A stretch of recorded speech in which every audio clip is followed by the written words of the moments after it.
La musique, ce sera à l'improvisa, tu nous fais du beau, du grand comme tu sais le faire. On te met n'importe quoi dans les oreilles et tu nous balances tout ce que tu peux faire là-dessus. La machine, c'est une légende, elle aussi. Le fameux Pitts S1, nous aurons l'occasion d'en reparler plus tard dans la journée, car il n'y a pas qu'un seul Pitts. Entre parenthèses, j'attends peut-être un de ces quatre qu'on me demandait hier, et qui sait, peut-être un petit dieu plus tard. Attention, le Pitts S1, 3 mètres d'envergure, 210 cm3, top de collage.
Voilà en musique, certes, mais particularité avec John et son pic en vacances cet été, eh bien, Dieu merci pour tout le monde de vous en particulier. Ça ne veut pas passer de la voltige.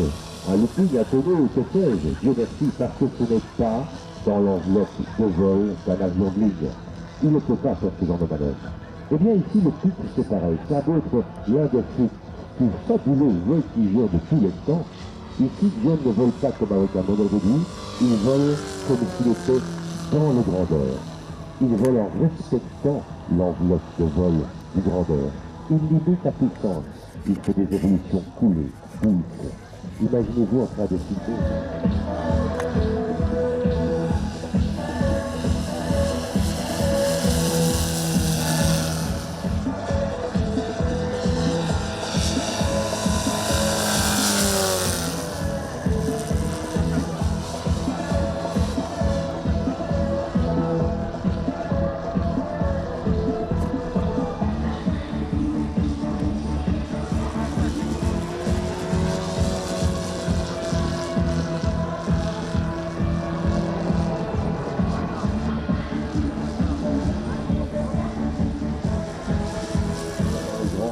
Comme toujours ici avec, comme toujours, il y a des surprises de dernière seconde. Normalement, nous aurons Karl et Kylian, il n'y a plus de secret, vous le savez, de la vie. Le père et le fils avec le super décathlon. Il y aura bien sûr Bernard et son énorme moteur DR1, le Ride. Bon, bien sûr, le piston Loïc avec le gros Fighter Cup J3 version Wing, version acrobatique. Et puis la fameuse Sagazole de l'incontournable marque dont vous entendez le moteur tenter de démarrer pour l'instant là-bas. Et bref, dans un ordre varié, eh bien ces 5 machines vont nous assurer un final d'anthologie comme on en a, je pense, jamais vu ici, même à AV. Ça passe très bas, oui, à tête, voilà. Pendant ce temps-là, John se fait plaisir et se fait plaisir. Avant-dernier vol officiel de la journée. Je ne serais pas surpris que certains continuent à enfiler quelques vols après la fermeture officielle, mais nous, forcément, il faudra bien un petit point final. Mais je vous rassure, à la seconde d'après, on se retrouvera sauvagement du côté du bar. D'abord pour fêter ça autour d'un petit verre, et puis de l'autre, il y a pour souper ensemble, continuer de parler, d'échanger, de communiquer, c'est du bonheur. Quel show! Alors je sais que chaque année, c'est le même succès ici avec, pour être honnête, mais c'est vrai qu'on a toujours le stress des conditions météo. Mais oui, on a toujours eu ce genre de choses, c'est inévitable avec les activités en extérieur, vous l'imaginez bien, on a déjà eu, c'est rare, merci, des choses totalement pourries par la météo, d'autres bien embêtants avec des petites sucettes de pluie à gauche, à droite, qui cassent l'ambiance, le moral, qui se l'air le public, mais là, quelle météo que c'était idéal à n'en point douter. Il est certain que ce sera, comme l'année passée, une édition à marquer d'une pierre blanche, d'après les échos que j'ai entendus, c'est juste extraordinaire. On achève de préparer les modèles par la droite, vous connaissez le dicton habituel, les grandes choses se font attendre un petit peu, quelques instants encore, avec John, regardez.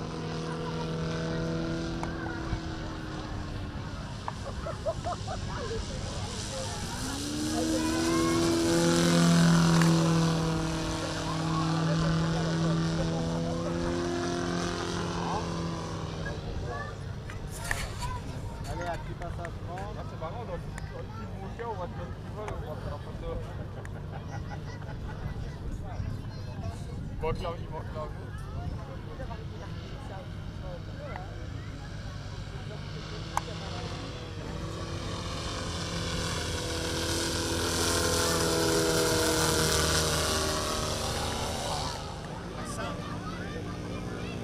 Exceptionnel, le maximum.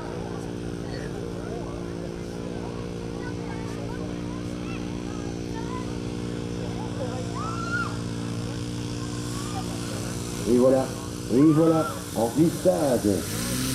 Atterrissage sous vos applaudissements, l'avant-dernier vol du meeting, il a volé jusqu'à plus soif, l'ami John, futur pilote de ligne dans le